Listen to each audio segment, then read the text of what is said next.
Hi friends, welcome back to my channel. ಈ ಒಂದು ವಿಡಿಯೋದಲ್ಲಿ ಸೆಕೆಂಡ್ PUC 2025ರಲ್ಲಿ ಯಾರೆಲ್ಲ ಆ್ಯನ್ಯುವಲ್ ಎಕ್ಸಾಮ್ ಬರ್ತಿದ್ದೀರಾ ನಿಮಗೊಂದು ಅಪ್ಡೇಟ್ ಆದರೆ ಇದೆ. ಆದ್ದರಿಂದ ಈ ಒಂದು ವಿಡಿಯೋದಲ್ಲಿ ಅದೇನು ಅಪ್ಡೇಟು ಎಲ್ಲವನ್ನು ಕಂಪ್ಲೀಟಾಗಿ ಮಾಹಿತಿ ಕೊಡ್ತೀನಿ. ಸೊ ಆದ್ದರಿಂದ ವಿಡಿಯೋನ ಕೊನೆಯವ್ರು ನೋಡಿ, ಮಿಸ್ ಮಾಡದೆ ಕೊನೆಯವ್ರು ನೋಡಿ. ಸೊ ಅಪ್ಡೇಟು ವೆರಿ ಇಂಪಾರ್ಟೆಂಟು, ಕೊನೆಯವ್ರು ನೋಡಿ. ಸೊ ಬನ್ನಿ ವಿಡಿಯೋನ ಶುರು ಮಾಡೋಣ. ಅದಕ್ಕಿಂತ ಮುಂಚೆ ಇನ್ನೂ ಕಡೆ ಯಾರು ಚಾನಲ್ನ ಸಬ್ಸ್ಕ್ರೈಬ್ ಮಾಡ್ಕೊಂಡಿಲ್ಲ, ತಪ್ಪದಿಲ್ಲ ಚಾನಲ್ನ ಸಬ್ಸ್ಕ್ರೈಬ್ ಮಾಡ್ಕೊಳ್ಳಿ. ಯಾಕಂದರೆ ನಾನು ನಿಮಗೆ ಆ್ಯನ್ಯುವಲ್ ಎಕ್ಸಾಮ್ಗೆ ಇಂಪಾರ್ಟೆಂಟ್ ಕ್ವಶನ್ಸು, ಅದ್ರ ಜೊತೆಗೆ ಫಿಕ್ಸ್ ಕ್ವಶನ್ಸು, ಅದ್ರ ಜೊತೆ ಕ್ವಶನ್ ಪೇಪರ್ಸು, ಸೊ ಎಲ್ಲ ಕೂಡ ಸ್ಕಾಲರ್ಸ್ ಅಪ್ಡೇಟು ಎಲ್ಲ ಕೂಡ ಫ್ರೀಯಾಗಿ ಕೊಡ್ತಾ ಇರ್ತೀನಿ. ಸೊ ಮರೆಯದೆ ಚಾನಲ್ನ ಸಬ್ಸ್ಕ್ರೈಬ್ ಮಾಡ್ಕೊಳ್ಳಿ. ಸೊ ತಪ್ಪದೇ ಮಾಡ್ಕೊಳ್ಳಿ, ಖಂಡಿತ ನಿಮಗೆ ಯೂಸ್ ಆಗ್ತದೆ. ಈಗಲೇ ಯಾರು ಚಾನಲ್ನ ಸಬ್ಸ್ಕ್ರೈಬ್ ಮಾಡ್ಕೊಂಡಿದ್ದೀರಾ ಎಲ್ಲರೂ ಕೂಡ ಥ್ಯಾಂಕ್ ಯು ಸೋ ಮಚ್. ಬನ್ನಿ ವಿಡಿಯೋನ ಶುರು ಮಾಡೋಣ. ಅದ್ರ ಜೊತೆಗೆ ವಿಡಿಯೋನ ಲೈಕ್ ಮಾಡಿ. ಸೊ ಲೈಕ್ ಮಾಡಿ ಮತ್ತು ನಿಮ್ಮ ಫ್ರೆಂಡ್ಸ್ಗೆ ಶೇರ್ ಮಾಡಿ. ಸೊ ಬನ್ನಿ ವಿಡಿಯೋನ ಶುರು ಮಾಡೋಣ. ನೋಡಿ, ಮೊದಲಾಗಿ ಕರ್ನಾಟಕ ಶಾಲಾ ಪರೀಕ್ಷೆ ಮತ್ತು ಮೌಲ್ಯ ನಿರ್ಣಯ ಮಂಡಳಿಯವರು ರಿಲೀಸ್ ಮಾಡಿದಂಥ ನೋಟಿಸ್ ಇದಾಗಿದೆ. ಸೊ ನೋಡೋಣ ಯಾವ ರೀತಿ ಇದೆ, ಏನಿದೆ ಅಂತ ಕಂಪ್ಲೀಟಾಗಿ ನೋಡ್ತಾ ಹೋಗಿ ವಿಡಿಯೋನ ಸ್ಟಾರ್ಟಿಂದ ಎಂಡ್ವರೆಗೆ. ನಿಮಗೂ ಯೂಸ್ ಆಗಲಿಲ್ಲ ಅಂದರೂ ನಿಮ್ಮ ಫ್ರೆಂಡ್ಸಿಗೂ ಕೂಡ ಯೂಸ್ ಆಗ್ತದೆ. ನೋಡಿ, ಇದು ಬಂದ್ಬಿಟ್ಟು ವಿಷಯ ಮಾರ್ಚ್ 2025ರ ದ್ವಿತೀಯ PUC ಪರೀಕ್ಷೆ 1ಕ್ಕೆ ಪುನರಾವರ್ತಿತ ಫಲಿತಾಂಶ ಉತ್ತಮಪಡಿಸಿಕೊಳ್ಳುವ ಹಾಗೂ ಖಾಸಗಿ ವಿದ್ಯಾರ್ಥಿಗಳು ಪರೀಕ್ಷಾ ಶುಲ್ಕ ಸಂದಾಯ ಮಾಡಲು ಕೊನೆಯ ದಿನಾಂಕವನ್ನು ವಿಸ್ತರಿಸುವ ಬಗ್ಗೆ.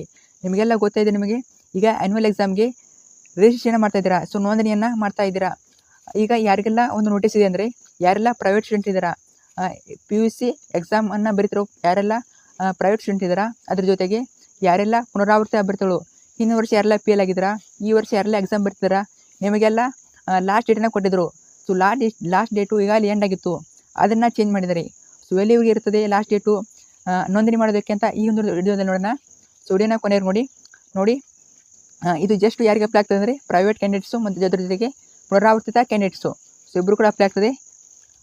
ಇದು ನೋಡಿ, ಮೇಲ್ಕಂಡ ವಿಷಯ ಮತ್ತು ಉಲ್ಲೇಖದ ಅನ್ವಯ 2025ರ ದ್ವಿತೀಯ PUC ಪರೀಕ್ಷೆ 1ಕ್ಕೆ ಪುನರಾವರ್ತಿತ ಫಲಿತಾಂಶ ಉತ್ತಮಪಡಿಸಿಕೊಳ್ಳ. ಅಂದರೆ ಇಲ್ಲೊಂದು ಪಾಯಿಂಟ್ ಹೇಳ್ತೀನಿ ನೋಡಿ, ಯಾರೆಲ್ಲ ನಮ್ಮ ರಿಸಲ್ಟ್ ಆಗಿದೆ, ಈ ವರ್ಷ ಎಕ್ಸಾಮ್ ಬರೆದು ಪಾಸ್ ಆಗ್ತೀವಿ ಅಂದರೆ ಅವರು ಕೂಡ ನಿಮಗೆ ಡೇಟನ್ನು ಎಕ್ಸ್ಚೇಂಜ್ ಮಾಡಿದ್ದಾರೆ. ಎಲ್ಲರೂ ಕೂಡ ಅಲ್ಲ, ಇದು ಯಾರೆಲ್ಲ ಪ್ರೈವೇಟ್ ಇದ್ದೀರಾ ಅದರ ಜೊತೆಗೆ ಪುನರಾವರ್ತಿತ ಯಾರೆಲ್ಲ ಇದ್ದೀರಾ ಅವರಿಗೆ ಮಾತ್ರ. ಇನ್ನು ಖಾಸಗಿ ವಿದ್ಯಾರ್ಥಿಗಳು ಪರೀಕ್ಷಾ ಶುಲ್ಕ ಸಂದಾಯ ಮಾಡಲು ಉಲ್ಲೇಖ 2ರಲ್ಲಿ ದಿನಾಂಕ 9/11/2024ರವರೆಗೆ Rs. 500 ಗರಿಷ್ಠ ದಂಡ ಶುಲ್ಕವನ್ನು ಅವಕಾಶ ನೀಡಲಾಗಿತ್ತು. ಆದರೆ ಪೋಷಕರು ಹಾಗೂ ವಿದ್ಯಾರ್ಥಿಗಳ ದೂರವಾಣಿ ಕರೆಗಳ ಮೇರೆಗೆ ಸದರಿ ಪರೀಕ್ಷೆಗೆ ಶುಲ್ಕ ಪಾವತಿಸುವ ಬಗ್ಗೆ ದಿನಾಂಕವನ್ನು ಈ ಕೆಳಕಂಡಂತೆ ವಿಸ್ತರಿಸಿ ಆದೇಶಿಸಲಾಗಿದೆ. ನಿಮಗೆ ನೋಂದಣಿ ಮಾಡೋದಕ್ಕೆ ಡೇಟನ್ನು ಚೇಂಜ್ ಮಾಡಿದರೆ ನೋಡೋಣ ಎಲ್ಲಿ ಗುರಿ ಹಾಕಿದಾರಂತ. ಅಂದರೆ ನಿಮಗೆ 26ನೇ ತಾರೀಕುವರೆಗೆ ನೀವು ನೋಂದಣಿಯನ್ನು ಮಾಡ್ಬೋದು. ಸೆಕೆಂಡ್ PUC ಆ್ಯನ್ಯುವಲ್ ಎಕ್ಸಾಮ್ಗೆ ನೋಂದಣಿಯನ್ನು 26ನೇ ತಾರೀಕುವರೆಗೆ ಮಾಡ್ಬೋದು. ಎಲ್ಲಿ ನೋಂದಣಿ ಮಾಡ್ಬೋದು ಅಂದರೆ, ಈಗ ನಿಮ್ಮ ಕಾಲೇಜಲ್ಲಿ ಯಾವ ಕಾಲೇಜಲ್ಲಿ ನೀವು ಎಕ್ಸಾಮ್ ಬರೀತಿದ್ದೀರಾ, ಸೊ ಕಾಲೇಜಿಗೆ ಅಡ್ಮಿಷನ್ ಮಾಡಿದ್ದೀರಾ, ಅಲ್ಲಿ ನೀವು 26ರವರೆಗೆ ಅಡ್ಮಿಷನ್ನ ಅಂದರೆ ನೋಂದಣಿಯನ್ನು ಮಾಡ್ಬೋದು. ಸೊ ಬೇಗ 26 ಡೇಟ್ ಒಳಗೆ ಮಾಡಿ, ಇದೇ ಕೊನೆಯ ದಿನಾಂಕ. ಸೊ ಈಗಲೇ ಎಕ್ಸ್ಚೇಂಜ್ ಮಾಡಿದ್ದಾರೆ, ಇದೇ ಲಾಸ್ಟ್ ಡೇಟು. ಅಲ್ಲಿವರೆಗೆ ಇನ್ಯಾರು ನೋಂದಣಿ ಮಾಡಿಲ್ಲ, ಅವರು ನೋಂದಣಿ ಆದರೆ ಮಾಡಿ.